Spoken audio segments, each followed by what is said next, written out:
what we've done in the past with architecture is that we've created this Cartesian plane, this sort of this Descartes mathematical checkerboard that we put down everywhere.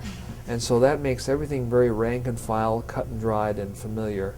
But in fact, nature and space itself doesn't work like that. And Einstein proved that, because he showed that space is not a checkerboard, that it's actually a sort of moving, heaving, it's like the ocean, that the space is not static, that it's alive, and that it's heaving and moving and changing its structure depending on the presence of bodies. Because bodies have this electromagnetic force, and that changes space. It warps it, it curves it, and that space itself is curving and moving all the time. It's changing. So we're in the old Cartesian model of everything uniform and mathematically precise. But in fact, the truth is that even space itself is heaving and dynamic and always changing. So we need to acknowledge the truth of that and see that our built environments can also be like that.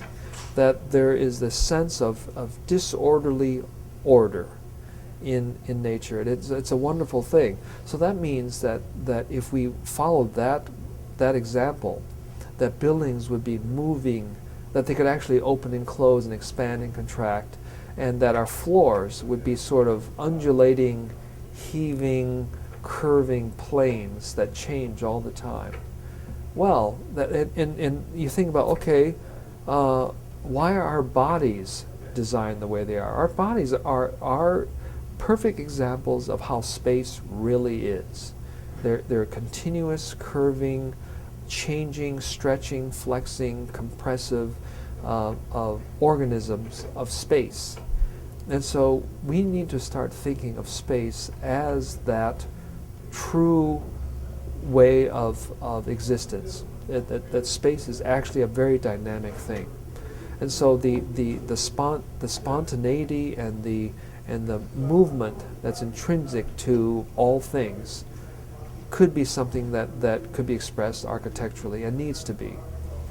And yet we're still practicing the very, very old but false, it's a lie that things are flat and static.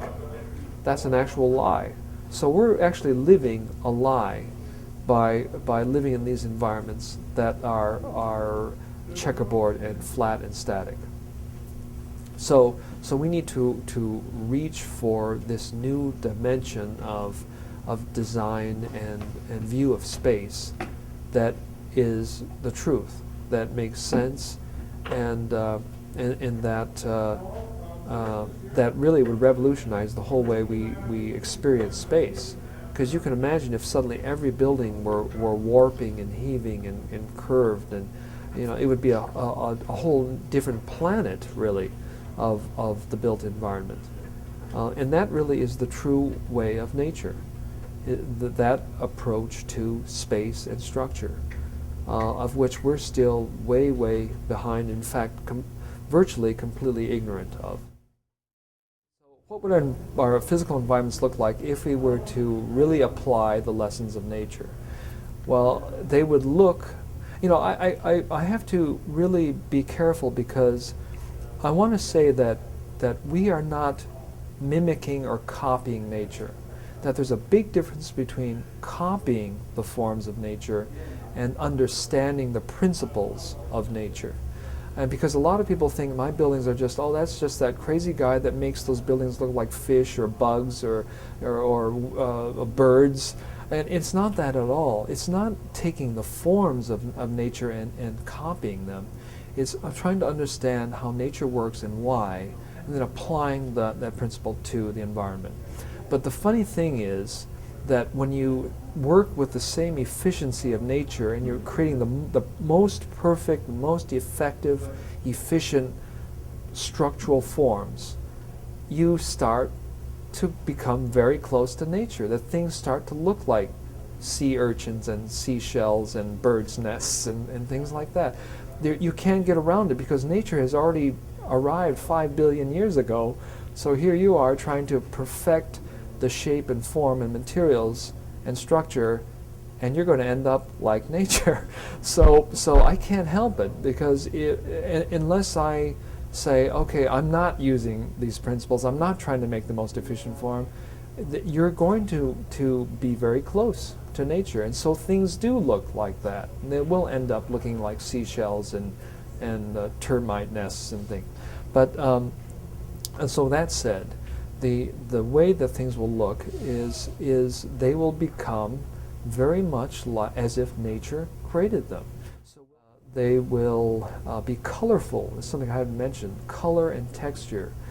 What happened to our color and texture? We don't have any. You know, everything is the colorless, gray, black, brown. You know, what kind of joy can you find walking around in an environment that doesn't have any color? But look into nature, you don't think, oh yes, nature, we're in those wonderful fields and the desert and the oceans and the mountains. Well, what's so wonderful about it is the color there. You know, the greens and the pinks and the purples and the yellows and the brilliant oranges. Well, now can you imagine opening your front door and walking into an environment that has, you know, fluorescent pinks and brilliant oranges and yellows? Wow, it's you couldn't even find it in a movie. So our future environments are going to be colorful. They're going to have texture. You know, they're going to have things that stick out, and they don't stick out just for fun, although that's fine too. But they'll stick out because they might be heat convection fins that will conserve heat to the building. And so there's a need for that. But have you ever seen a convection fin on a building? No. Well, they do it for stereo systems. Why can't you do it for a building? Gee, I never thought of that. Well, this is the whole idea, is that we're going to take all of these principles that exist even in other forms today, like in a stereo or a car, and apply them to our architecture. And so we're going to have an architecture that is just going to astound people. So the buildings that we'll have that are based on this, and I hope we do get to that point, and I hope it happens before our generation dies, is that, you know, we're going to have an environment that is colorful, that is full of texture, that is full of intelligence and functionality and imagination. And so every building will be an expression of those people that were responsible for not only building it, designing, but living in it too.